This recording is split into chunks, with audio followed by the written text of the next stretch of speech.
ಕಾರ್ಯಕ್ರಮಕ್ಕೆ ಸ್ವಾಗತ. ಮತ್ತೊಂದು ಕಡೆ ಪೆನ್ ಡ್ರೈವ್ ವಿಚಾರ ಕೂಡ ಸೇಮ್ ಟು ಸೇಮ್ ಸುದ್ದಿಯಾಗಿ ಹೋಗ್ತಾ ಇದೆ.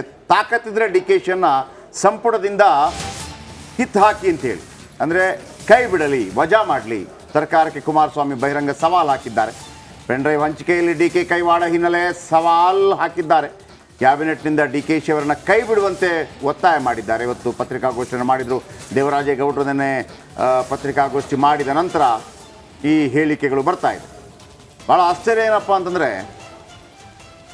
ಈ ಘಟನೆ, ಅಲ್ಲಿ ಆಗಿರುವಂತಹ ದುಷ್ಕೃತ್ಯಗಳು, ಅಲ್ಲಾಗಿರುವಂತಹ ಶೋಷಣೆ, ಈ ವಿಚಾರ ಬಿಟ್ಟುಬಿಟ್ಟು ಯಾರು ರಿಲೀಸ್ ಮಾಡಿದ್ದಾರೆ ಆತ ನಂಬರ್ 1 A1 ಆಗುವಂಥ ಪರಿಸ್ಥಿತಿ ಬಂದೋದಾಗಿದೆ.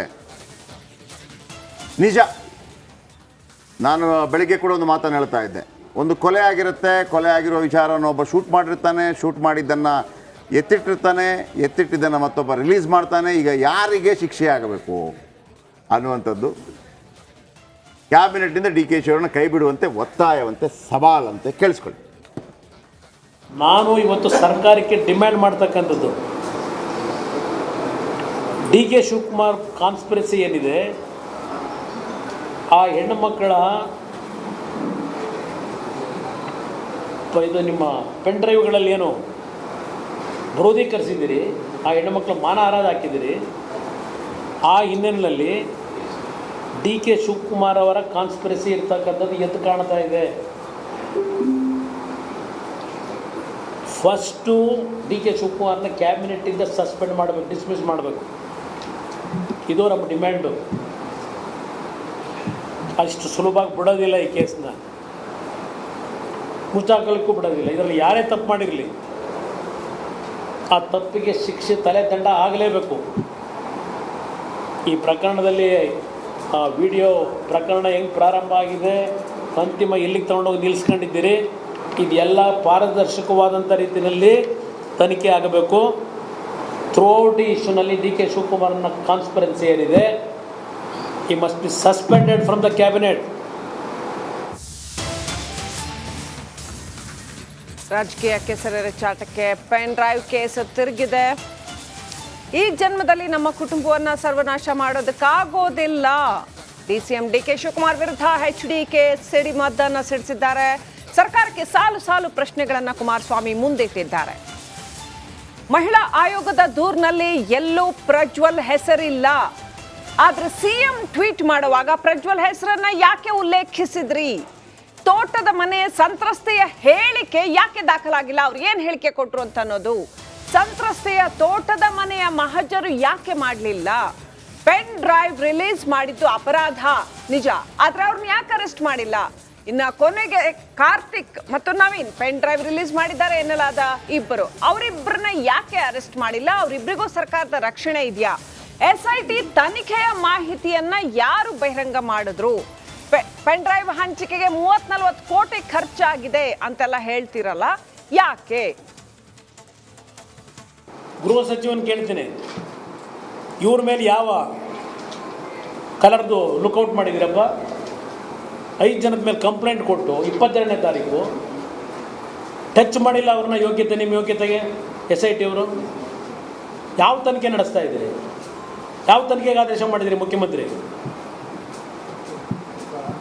ನಾನು ಹೇಳಿದಿರಲ್ಲ, ವಿಧಾನಸೌಧಕ್ಕೆ ಬರಲಿ ಅಂತ ಹೇಳಿ ಯೋಚನೆ ಮಾಡ್ತಾ ಇದ್ದಾರೆ. ಈಗ ಲೋಕಸಭೆಗೆ ಹೋಗ್ಬೇಕೋ ಇಲ್ಲ ಇಲ್ಲೇ ಉಳ್ಕೋಬೇಕು ಅಂತ ಹೇಳಿ ಚಾಲೆಂಜ್ ಮಾಡೋರು ನನಗೆ. ಎದುರು ಹೋಗ್ತೀವಿ ಅಂತ ತಿಳ್ಕೊಂಡಿದ್ದೀರಾ? ಯಾವನ್ ತಪ್ಪು ಮಾಡಿದ್ರು, ಇವತ್ತು ನಮ್ಮ ಜೀವನದಲ್ಲಿ ತಪ್ಪು ಮಾಡಿದವನಿಗೆ ನಾನು ಮುಖ್ಯಮಂತ್ರಿ ಇದ್ದಾಗಲೂ ಅಷ್ಟೇ, ಇಲ್ಲದೆ ಇದ್ದಾಗಲೂ ಅಷ್ಟೇ, ಸುಮಾರು 25,000ಕ್ಕೂ ಹೆಚ್ಚು ಪೆನ್ ಡ್ರೈವ್ ಹಂಚಿಕೆ. ಪ್ರಜ್ವಲ್ ಪೆನ್ ಡ್ರೈವ್ ಡೀಲ್ ಕೋಟಿ ರೂ.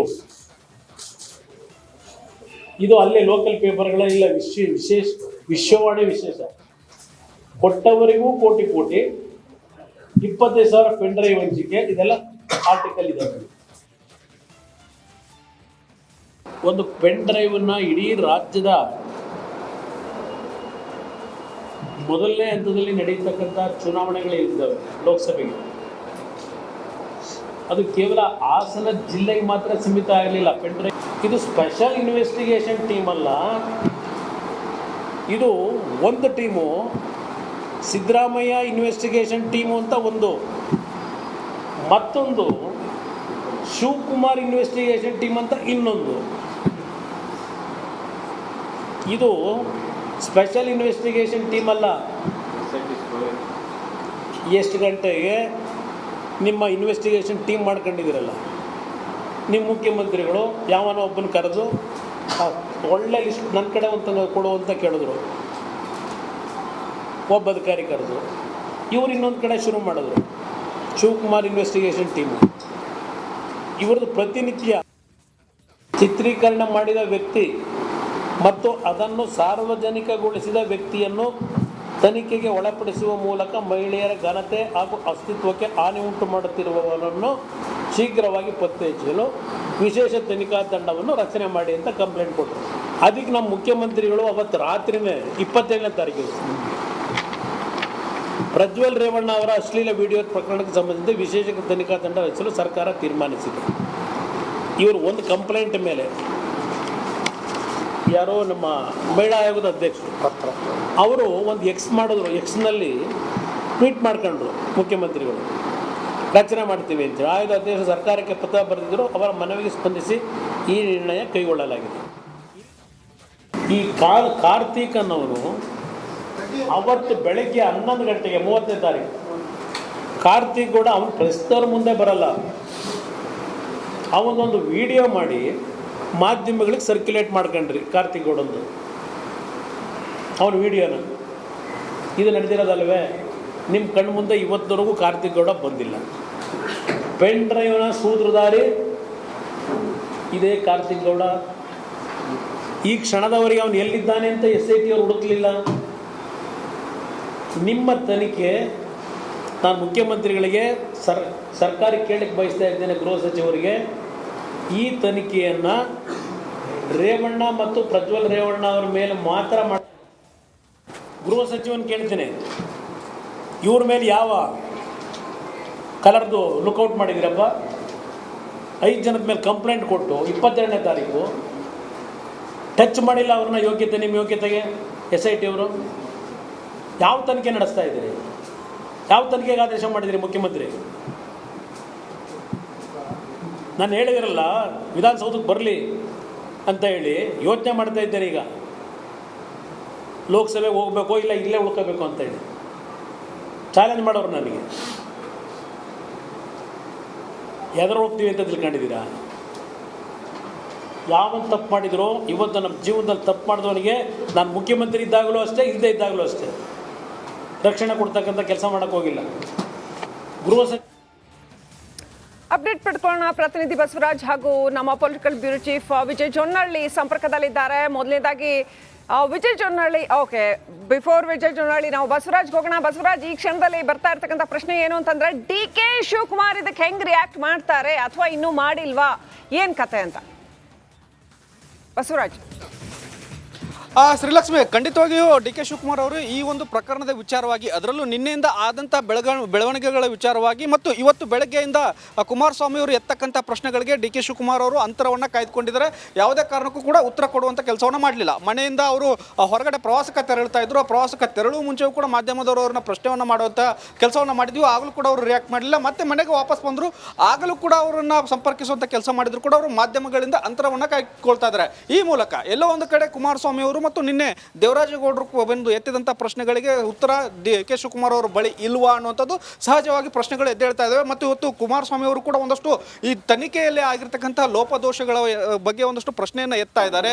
ಯಾವ ರೀತಿಯಾಗಿ ಸರ್ಕಾರ ಎಡವಟ್ಟುಗಳನ್ನು ಮಾಡಿದೆ, SIT ತನಿಖೆ ಯಾವ ರೀತಿಯಾಗಿ ಸಾಗ್ತಾ ಇದೆ, ಅದರಿಂದ ಮಾಹಿತಿಗಳು ಯಾವ ರೀತಿಯಾಗಿ ಹೊರಗಡೆ ಬರ್ತಾ ಇದ್ದಾವೆ, ಮತ್ತು ಒಂದು ಮಹಿಳಾ ಆಯೋಗ ಲೆಟರ್ ಬರೆದ ತಕ್ಷಣ SIT ಅನ್ನು ತನಿಖೆಗೆ ಆದೇಶ ಮಾಡಲಾಗಿದೆ.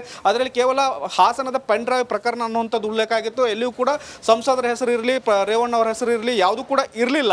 ಹಾಗಿದ್ದು ಕೂಡ ಈ ಒಂದು ಸರ್ಕಾರ ಎಷ್ಟು ಎಡವಟ್ಟುಗಳನ್ನು ಮಾಡಿದೆ ಮತ್ತು ಈ ತನಿಖೆ ಯಾವ ಹಂತದಲ್ಲಿ ಸಾಗ್ತಾ ಇದೆ ಅನ್ನುವಂಥ ಒಂದಷ್ಟು ಅನುಮಾನಗಳನ್ನು ವ್ಯಕ್ತಪಡಿಸ್ತಾ ಇದ್ದಾರೆ. ಮತ್ತು ಕಾಂಗ್ರೆಸ್ ಕೂಡ ಇದಕ್ಕೆ ಉತ್ತರ ಕೊಡಬೇಕಾಗುತ್ತೆ, ಸರ್ಕಾರ ಕೂಡ ಉತ್ತರ ಕೊಡಬೇಕಾಗುತ್ತೆ. ಆದರೆ ಸರ್ಕಾರದ ಭಾಗವಾಗಿ ಕೂಡ ಇಲ್ಲಿಯವರೆಗೂ ಕೂಡ ಯಾರು ಪ್ರತಿಕ್ರಿಯೆಯನ್ನು ಕೊಡುವಂಥ ಕೆಲಸವನ್ನು ಮಾಡಲ್ಲ. ಇಲ್ಲಿ ನಾವು ಗೃಹ ಸಚಿವರ ಮನೆ ಮುಂದಿದ್ದೇವೆ, ಅವರು ಕೂಡ ಬೆಳಗ್ಗೆಯಿಂದ ಕೂಡ ಅಂತರವನ್ನು ಕಾಯ್ದುಕೊಂಡಿದ್ದಾರೆ. ಯಾವುದೇ ಪ್ರಶ್ನೆಗಳಿಗೆ ಉತ್ತರವನ್ನು ಕೊಡುವಂಥ ಕೆಲಸವನ್ನು ಗೃಹ ಸಚಿವರಾದಂಥ ಪರಮೇಶ್ವರ್ ಅವರು ಕೂಡ ಮಾಡ್ತಾ ಇಲ್ಲ. ಹೀಗಾಗಿ ಎಲ್ಲ ಒಂದು ಕಡೆ ಪ್ರಕರಣದ ಬಗ್ಗೆ ಒಂದಷ್ಟು ಅನುಮಾನಗಳು ಈಗ ಮೂಡ್ತಾ ಇದ್ದಾವೆ. ಇದನ್ನ ಅಸ್ತ್ರವಾಗಿ, ರಾಜಕೀಯ ಅಸ್ತ್ರವಾಗಿ JDS BJP ಬೆಳೆಸ್ಕೊಳ್ತಾ ಅನ್ನೋದಕ್ಕೆ ಕಾರಣ ನೋಡಬೇಕು. ಶ್ರೀಲಕ್ಷ್ಮಿ. ಓಕೆ, ಮತ್ತೊಂದು ಕಡೆ ವಿಜಯ್ ಪೊಲಿಟಿಕಲ್ ಬ್ಯೂರೋ ಹೆಡ್ ನಮ್ಮೊಂದಿಗಿದ್ದಾರೆ. ವಿಜಯ್, ಈಗ ಕುಮಾರಸ್ವಾಮಿ ಅವರ ಈ ಸವಾಲು ಜವಾಬು ಆಮೇಲೆ ಪತ್ರಿಕಾಗೋಷ್ಠಿ ಇದೇನು ಡ್ಯಾಮೇಜ್ ಕಂಟ್ರೋಲ್ ಮಾಡುವಂಥದ್ದ? SIT ತನಿಖೆ ಮೇಲೆ ಇದು ಪ್ರಭಾವ ಬೀರುತ್ತಾ? ತನಿಖೆ ಹಾದಿಯಲ್ಲಿ ಸಾಗತ್ತೆ ಒಂದು. ಇದು ರಾಜಕೀಯ ಡ್ಯಾಮೇಜ್ಗಳನ್ನು ಮ್ಯಾನೇಜ್ ಮಾಡುವಂಥ ಪ್ರಯತ್ನನ? ಇದರಲ್ಲಿ ಸತ್ಯಾಂಶ ಇದೆಯಾ ಇಲ್ವಾ ಅಂತ ಗೊತ್ತಾಗೋದು ಹೇಗೆ? SIT ತನಿಖೆ ನಡೆಯುತ್ತೆ, ಆ ವಿಡಿಯೋ ಏನು ಎತ್ತ ಏನು ಮಗದೊಂದು ಅಂತೇಳಿ. ಯಾರು ರಿಲೀಸ್ ಮಾಡಿದ್ರು ಅದರ ಬಗ್ಗೆ ಕೂಡ ತನಿಖೆ ಆಗತ್ತಾ? ಅದು ಅಗತ್ಯ ಇರುತ್ತಾ?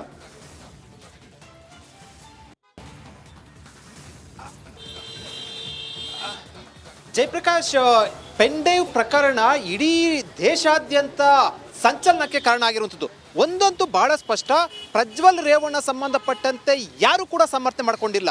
ಮುಖ್ಯಮಂತ್ರಿ ಅಂದರೆ ಏನು, ಮಾಜಿ ಮುಖ್ಯಮಂತ್ರಿ ಕುಮಾರಸ್ವಾಮಿ, ನರೇಂದ್ರ ಮೋದಿ ಸೇರಿದಂತೆ BJP JDS ಮುಖಂಡರು ಯಾರು ಕೂಡ ಅದರ ಸಮರ್ಥನೆ ಮಾಡ್ಕೊಂಡಿಲ್ಲ. ಆದರೆ ಪ್ರಕರಣ ಬೆಳಕಿಗೆ ಬಂದ ನಂತರ ಆದಂಥ ಸದ್ದು, ಆದಂಥ ಸಂಚಲನ ಇದೆ, ಖಂಡಿತವಾಗ್ಲೂ ಕೂಡ ಒಂದಷ್ಟು ಡ್ಯಾಮೇಜಿಗೆ ಸಂಬಂಧಪಟ್ಟಂತೆ ಆಗಿರೋದು ಕೂಡ ಸತ್ಯ. ಆದರೆ ಅದಾದ ಬೆಳವಣಿಗೆಗಳ ನಂತರ ಇಲ್ಲಿವರೆಗೂ ಕೂಡ ಕುಮಾರಸ್ವಾಮಿ ಅವರು ನಿರ್ದಿಷ್ಟವಾಗಿ ಪತ್ರಿಕಾಗೋಷ್ಠಿಯನ್ನು ಕರೆದಿರಲಿಲ್ಲ. ಇದೇ ಮೊದಲ ಬಾರಿಗೆ ಇದೇ ವಿಚಾರಕ್ಕೆ ಸಂಬಂಧಪಟ್ಟಂತೆ ಪತ್ರಿಕಾಗೋಷ್ಠಿಯನ್ನು ಕರೆದು ಸಮಗ್ರವಾಗಿ ಮಾಹಿತಿಯನ್ನು ಕೊಟ್ಟಿರುವಂಥದ್ದು. ಇದರಲ್ಲಿ ಎರಡು ಅಂಶ, ಅಂದರೆ ಇಡೀ ಪತ್ರಿಕಾಗೋಷ್ಠಿ ಅನ್ನೋದು ಎರಡು ಅಂಶ. ಒಂದು ತಾಂತ್ರಿಕವಾಗಿ ಒಂದಷ್ಟು ಪ್ರಶ್ನೆಗಳನ್ನು ಎತ್ತಿರುವಂಥದ್ದು, ಮತ್ತೊಂದು ಒಂದಷ್ಟು ರಾಜಕೀಯವಾಗಿ ಒಂದಷ್ಟು ಪ್ರಶ್ನೆಗಳನ್ನು ಎತ್ತಿರುವಂಥದ್ದು. ತಾಂತ್ರಿಕವಾಗಿ ಎತ್ತಿರುವಂಥ ಪ್ರಶ್ನೆಗಳು ಕೂಡ ಅದು ಒಂದಷ್ಟು ಚರ್ಚೆಯ ವಿಚಾರ ಆಗಿರುವಂಥದ್ದು. ಅಂದರೆ ಯಾವಾಗ ನೋಟಿಸ್ ಕೊಟ್ಟರು, ಯಾರು ಪತ್ರ ಬರೆದ್ರು, ಪತ್ರದಲ್ಲಿ ನೋಟಿಸ್ ಕೊಡ್ಬೇಕಾದ್ರೆ ಏನೆಲ್ಲ ಅಂಶಗಳಿದ್ವು ಅನ್ನೋಂಥದ್ದು ಒಂದಷ್ಟು ತಾಂತ್ರಿಕವಾಗಿ ತೆಗೆದುಕೊಂಡಿರುವಂಥದ್ದು.